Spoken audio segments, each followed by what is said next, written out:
On est à la douane, au Port-Franc, à Eh, Genève. explique aux gens qu'est-ce qui s'est passé parce que là, ils doivent pas comprendre grand-chose. Hein. Ah mais là on s'est fait arrêter sur l'autoroute. On a vu 300 voitures de police, donc les gendarmes, les flics, les motos. On dirait qu'il y a la Troisième Guerre mondiale à Genève, quoi. Donc on est en Tout pleine- ça pour un bouffon comme Trump. Non mais laisse tomber, laisse tomber. Là, on est aux douanes avec une bouteille. Il n'y a pas qu'au Tunisie que tu peux acheter les douaniers en Suisse aussi. Là on attend un gros arrivage de veste en cuir. Donc moi j'étais tranquillement peinard ce matin et tu me dis qu'il faut partir vite à Genève avec un camion. Faut trouver un camion pour aller à Genève. On boucle le service du midi et on vient chercher des vestes en cuir pour la boutique. En plein G7 avec 27 degrés. Là, c'est... Avec des flics partout. Non, mais c'est beau, hein. Bon, on va voir si on va trouver nos vestes. 36, ça devrait être la prochaine. Là, on est au Port-Franc. Ouais. Donc là, on est nulle part. C'est aucun pays une fois que tu as passé ces grillages. Et puis, tu as les papiers des natins, Ouais. parce que je peux demander aux gars, dans le pire des cas. Bon, je vais travailler à la poste. Tu sais conduire ce genre de choses? Hein? Tu sais conduire ce genre de choses? Bah, écoute, voilà. Et ça, tous les cartons, c'est pour nous du coup. Ça, tous les cartons, c'est pour nous, ouais. Alors heureusement qu'on a pris une camionnette. Hein. Ah ben, c'est sûr que à d'autres chameaux, ça aurait été compliqué, quoi. Ça, c'est tout des vestes en cuir. Donc là, on assure même le transport. On fait de A à Z. Hein. Non, on n'a pas fait le vol, hein. Non, c'est vrai. Parce que tu te rappelles, j'avais dit les ailes de la blanche colombe. Avec ça sur le dos, ça aurait été compliqué, quoi.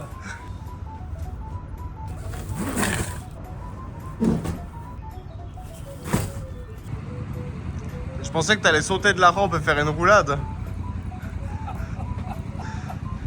Bon bah tout est chargé hein. T'imagines que toutes les mangues, les kiwis, tous les fruits que tu manges de la Coop, de la Migros, de tous les magasins qui sortent d'ici tous les matins à 5 heures, c'est ce qu'ils appellent le périssable. En fait, il y a deux Port-Franc, il y en a un pour tout ce qui est périssable, puis un pour tout ce qui est non périssable. Et ils nous ont même pas donné de fruits. Non, rien du tout. On est arrivé trop tard, il n'y a plus rien. Chier. Ils sont tous en train de faire la sieste, c'est les Mexicains. Salut mon pote, comment vas-tu? Great to have you here. What's on your mind today? Parle-moi en français, s'il te plaît, fais pas chier. Bien sûr, pas de problème. Je vais continuer en français. Dis-moi ce que tu avais en tête ou si tu as besoin d'aide sur quelque chose en particulier. J'aimerais comprendre pourquoi chaque fois que je m'adresse à toi, tu me réponds en anglais. Peux-tu mémoriser que I don't speak English, only French? Ah oui, bien sûr, je comprends complètement. Je vais m'assurer de te répondre uniquement en français à partir de maintenant. Si tu as des préférences ou d'autres ajustements, n'hésite pas. Non, non, tout va bien.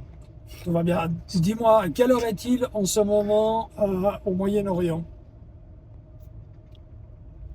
En ce moment, il est 13h23 dans la majeure partie du Moyen-Orient, qui correspond par exemple à l'Arabie Saoudite ou aux Émirats Arabes Unis. Si tu as un pays spécifique en tête, je peux vérifier plus précisément. Ouais, le pays où toutes les filles sont des super bombes atomiques, ce pays s'appelle le Boukistan. Ah, je vois ce que tu veux dire. Oui, parfois il y a des stéréotypes ou des expressions comme ça qui circulent, mais c'est important de garder un regard critique sur ce genre de clichés. Tu avais une question précise sur ce ou c'était juste une remarque?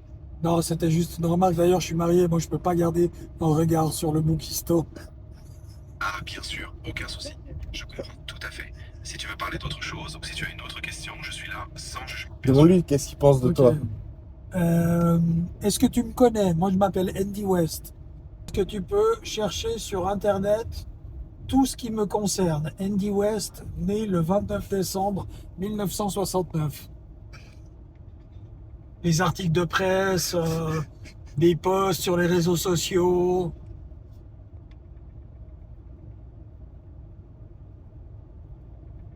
Tu rigoles, mais il va trouver. Je n'ai pas trouvé de source fiable concernant cet Andy West, né le 29 décembre 1969. J'ai trouvé deux autres personnes portant ce nom, un philosophe britannique et un bassiste américain. Mais aucune de ces deux personnalités ne correspond à la date de naissance que tu as donnée, ni à des articles de presse crédibles. Si tu veux, je peux approfondir avec des archives ou des bases plus spécialisées. Non, c'est tout bon, je te remercie. Oui, pas de souci. Si tu as besoin d'autre chose ou si tu veux chercher quelque chose de différent plus tard, n'hésite pas, je suis là. Ok, parfait, merci, je te souhaite une bonne journée. Merci beaucoup. À toi aussi. Si tu as besoin, je suis là. Passe une excellente journée et à bientôt. Il est con ce machin, je te jure.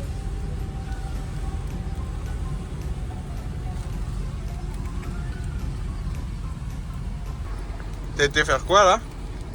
J'étais mettre un peu des flyers sur les pare-brises des voitures.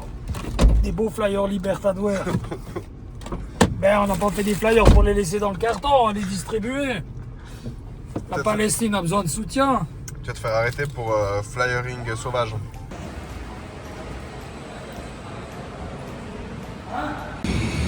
Bon bah voilà. À plus hein.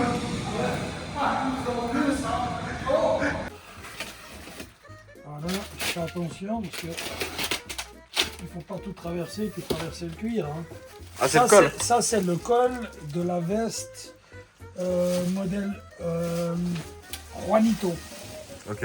Et en fait je l'ai appelé Juanito parce que c'est un pote de longue date qui était là le jour où j'ai reçu les prototypes. Il a tellement flashé sur cette veste, il a dit je t'achète le prototype, je la veux à n'importe quel prix.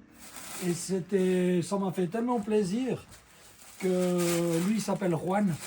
Et Et du coup j'ai dit bah écoute si elle te plaît tant que ça c'est qu'elle est bien. Donc on va la faire produire et on l'appellera Juanito. Elle s'appelle toujours Juanito. Et elle s'appelle toujours Juanito.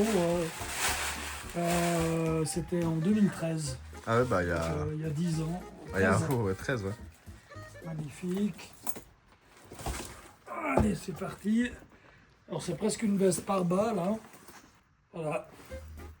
Donc, on est sur du cuir de 2,2 mm d'épaisseur. Ce qui est épais ou pas pour les gens qui connaissent pas? 4 presque même. Ce qui est très épais. Il n'y a plus personne qui fabrique parce que c'est dur de plier les bras. Après, évidemment, il faut que les gens sachent qu'en huilant le cuir, il va foncer, il va tout de suite s'assouplir. Oui puis en l'apportant aussi. Dès qu'on va aller un peu à l'air, au vent, au soleil, que le gras va rentrer dedans, ça va être tout de suite souple. Vas-y, si cette vidéo elle a 200 likes, on leur montre les deux autres modèles en vidéo. Non, si elle a 2000 likes, faut pas déconner, non. 2000 likes? Ouais. Ok. Non, il y en a marre des haters, nous, on veut du... Ok, 2000 likes et on monte les deux autres modèles. Exactement.